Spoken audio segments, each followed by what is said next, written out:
Welkom bij deze technische handleiding over de robot Roomba S9. Wij zijn Kelatos Informática, specialisten in technische reparaties. Wij halen je apparaat thuis op, voeren een gratis diagnose uit en sturen je een offerte voor de reparatie. Geen telefoontjes, geen verplaatsingen.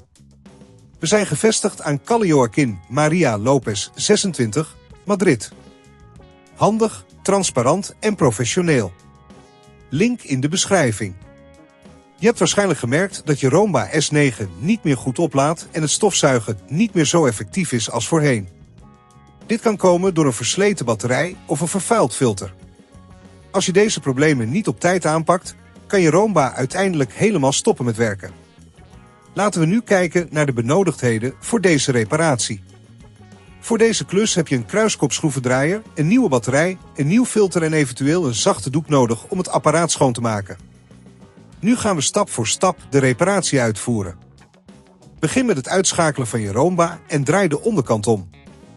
Gebruik de kruiskopschroevendraaier om de schroeven los te maken en voorzichtig de achterkant van het apparaat te openen.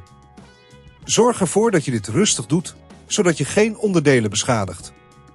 Zodra je de achterkant hebt geopend, kun je de batterij vinden. Deze is vaak bevestigd met een paar schroeven die je ook weer moet losdraaien. Let goed op waar de kabels zijn aangesloten, zodat je ze later weer op de juiste manier kunt aansluiten. Trek de oude batterij voorzichtig uit en vervang deze door de nieuwe batterij. Zorg ervoor dat je de kabels goed aansluit en dat ze stevig vastzitten. Als je op dit punt merkt dat het te ingewikkeld wordt, onthoud dan dat wij bij Kelatos je apparaat thuis ophalen en het gerepareerd terugsturen.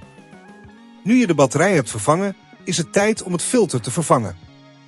Zoek het filtercompartiment en neem het oude filter eruit.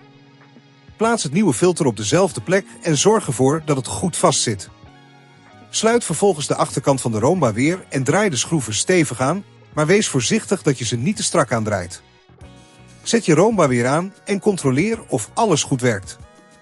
Het is altijd een goed idee om regelmatig het filter schoon te maken en de batterij te controleren, zodat je Roomba optimaal blijft presteren.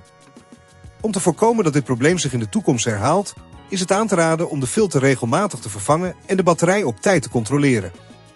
Zorg ervoor dat je de Roomba regelmatig schoonmaakt en dat je hem in een droge omgeving oplaadt. Als je het risico niet wilt nemen om je apparaat te beschadigen, bij Kelatos halen wij het op, repareren het en leveren het thuis af in heel Nederland.